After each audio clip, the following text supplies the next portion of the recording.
You say men suck, and I ask this question all the time.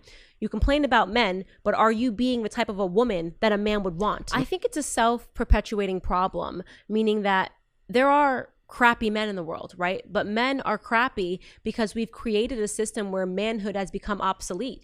You keep increasingly telling men more and more they can't matter. When I say, who are they being told that by? You know, they're, like I said, there's more sinister implications here of why we're making manhood obsolete. When we're saying masculinity is wrong, this is backwards. You don't need a man. You can just have a baby without a man. You're starting to see that sort of programming happening with young women. When you're telling women to act like men, you should aspire to the things that men naturally might aspire to.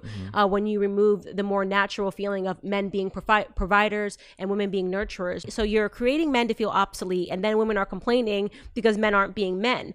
You know, it doesn't work that way, right? And not only that, then increasingly you're telling women to be the opposite of what I think men want, right? The opposite, maybe in the instant when men are not thinking with their big heads and they're saying, oh, whoa, she's half naked, great, I'm gonna go for it. Yeah. That might be what a man wants, but long term, that's not what a man wants. A man doesn't want a girl that's just gonna be naked all the time and put herself out there available for every man to see. You know, that I don't have to be a man to know that that's not what men want. So then you say men suck, and I ask this question all the time. You complain about men, but are you being the type of a woman that a man would want, right?